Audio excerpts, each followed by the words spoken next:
Congressman, great to see you.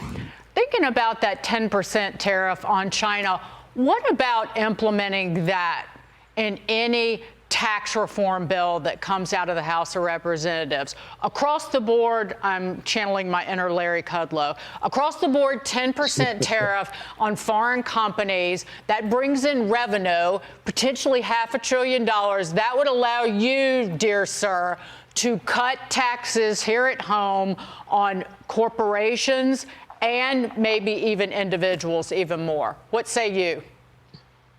Well, Dagan, take for instance China. We have a $278 billion annual trade deficit with China, and it's almost $3 trillion over a decade. So yeah, we do need them as a trading partner, but they need us far more. And that's President Trump's using that as leverage. And I love the fact that you saw results from Canada and Mexico today, because the same kind of thing. We have a trade deficit with Canada. I think it's roughly $40 billion, and Mexico is almost 4 times that. So he's using levers that Joe Biden refused to do for 4 years. Congressman, I see a lot of flailing by the Democrats out there yelling, screaming, and protesting in front of, empty government buildings. But do they offer any other solution? Why don't they get behind the president and say, hey, America first, that ain't such a bad idea? Well, Jason, you know it. It's contrarianism. They just need to be, they have to, whatever President Trump does, if it's A, they want B. If it's B, they want A. Right. They can't ever let the guy try to implement something that's, America first. In fact, I was just thinking the other day when President Trump was getting inaugurated and Lee Greenwood was singing God Bless the USA, some of the Democrats wouldn't stand, they wouldn't sing along. And I'm thinking, don't you love your country? This is such a gift. And it's a sad state of affairs, but we do want to put America first because it's going to be better not only for our nation state, but quite frankly, a strong America means a safer world.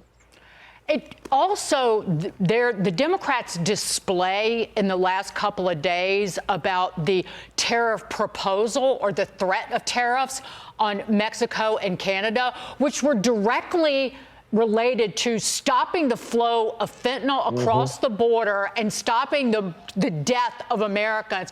And to have Chuck Schumer talk about, it's going to hurt your guac and your Corona.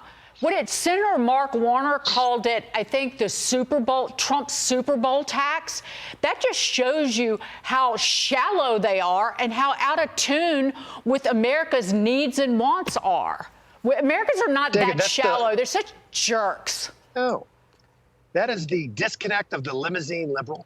The fact that we have 352,000 reasons to implement these tariffs, because 352,000 Americans were poisoned by fentanyl under Joe Biden. And Joe Biden's approach was, Jason, he took a bunch of sand and he stuck his head right in it like an ostrich and did nothing. Didn't have the strength and the courage to confront Xi Jinping. President Trump hasn't even been in office a month, and he has done more than Joe Biden could have done in 50 years of public service. Or maybe it was public mastery and lining his pockets. Congressman Pat Fallon from the great state of Texas, thanks for joining us on The Bottom Line.